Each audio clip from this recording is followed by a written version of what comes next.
अस्सलाम वालेकुम दोस्तों। अज आऊँ तव्हांखे सलामत ते पंहिंजी पुरानी आईडी जो विसरियल पासवर्ड रीसेट करण ॿुधाईंदुसि। सब खां पहिरियां तव्हां पंहिंजी आईडी जो नालो लिखो। जेकॾहिं आईडी जो नालो यादि आहे त पोइ वो लिखो जो मुझे है फेसबुक खान। पासवर्ड विथारे ठाहियो। हल ठीक है, पासवर्ड विथारे ठाहियो त क्लिक थी वेंदा। याद रहे पासवर्ड रीसेट करण जा आसान तरीक़ा आहिनि। सब खां पहिरियों सफ़ा आसान तरीक़ो आहे उहो इहो आहे, तव्हां फेसबुक में सुन सलामत नाले जेको पेज आहे उन में मैसेज करियो। ठीक, हिन क़िस्म जो हिकु मवाद तव्हां लिखी मैसेज लिखी ऐं तव्हां सुन सलामत आईडी में हिते मोकिलियो। हा सेंड मैसेज।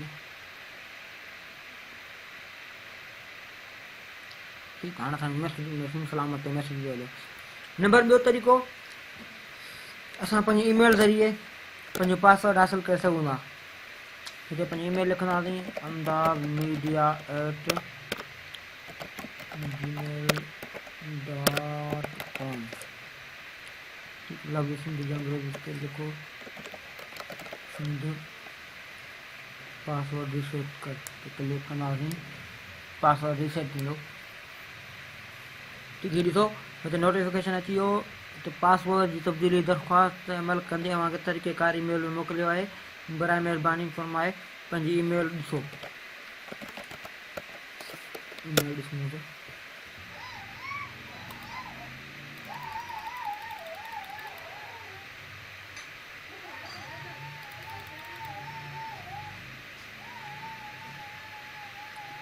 हिते मूं वटि ईमेल सवली खुले कोन पई। बहरहाल तव्हां हिते पंहिंजी ईमेल जीअं खोलींदव त पोइ उते तव्हांखे पासवर्ड रीसेट करण जे लाइ हिकु लिंक मोकिलींदो। उन लिंक खे फॉलो करे उन लिंक ते क्लिक करे तव्हां पंहिंजो पासवर्ड रीसेट करे सघो था। त सभ खां आसान जेको तरीक़ो आहे उहो आहे फेसबुक में सुन सलामत पेज ते मैसेज लिखी पासवर्ड रीसेट कराइण जो। हीउ जेको पेज आहे हिन ते मैसेज लिखो, या वरी असांजे रशीद समूह खे मैसेज करियो। रशीद समूह, ठीकु, रशीद समूह जी जेका URL उहा आहे, या असां सुलेमान वसाण खे मैसेज करियो, मोहम्मद सुलेमान वसाण, उन खे मैसेज करियो। और हीअ आहे rashid.समूह। ठीकु, हिन खे तव्हां असांखे मैसेज करे छॾियो त असांखे पासवर्ड रीसेट करिणो आहे सलामत ते, या तव्हां असांजे सुलेमान वसाण खे मैसेज करियो, मोहम्मद सुलेमान वसाण, या मूंखे तव्हां मैसेज करे छॾियो। मुंहिंजी आईडी आहे www.facebook.com/ubaid.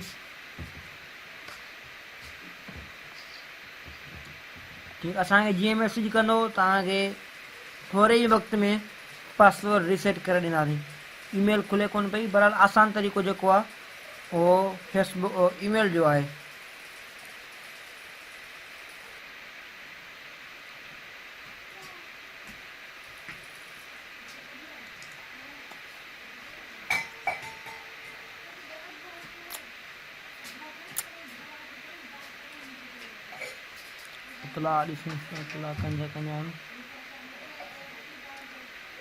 पहिरीं तहरीर एवॉर्ड ॾिनो हुयो, लॉगिन त तव्हां हासिल कयूं हिकु पावलियूं। उन खां पोइ तव्हां कंहिं बि सेक्शन में मौज़ू मोकिले सघो था। मुख़्तलिफ़ मौज़ू या शाइरी मोकिलियो, अदब मोकिलियो, या मुख़्तलिफ़ मौज़ू मोकिलियो। ठीकु, मुख़्तसिर सबक़ आमूज़ में तव्हां कंप्यूटिंग मुतालिक़ मोकिले सघो था, या कंप्यूटिंग मुतालिक़ हिते मवाद ॻोल्हे बि सघो था।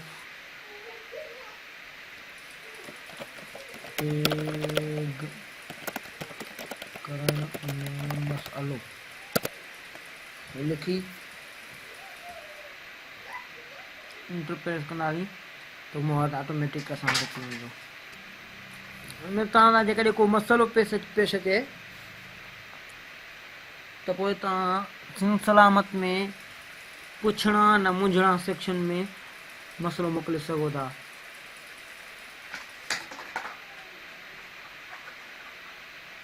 सिंधी कंप्यूटिंग हीअ आहे, पुछणा न मुंझणा। हिते क्लिक करियो, क्लिक कंदव त जेको पुछणा न मुंझणा सेक्शन आहे फॉर्म जेको खुली वेंदो। उन में नओं मौज़ू मोकिलियो ते क्लिक करे हिते क्लिक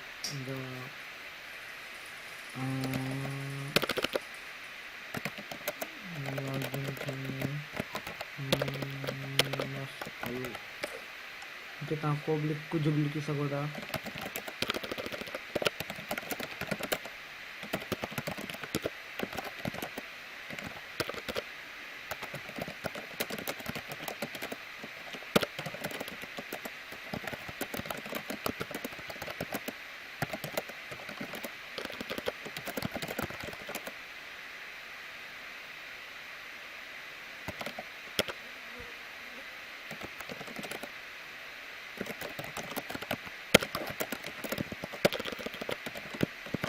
बहरहाल को बि कुझु बि लिखी मौज़ू मोकिलियो त क्लिक करियो त तव्हांजो मौज़ू ईंदो हुजे।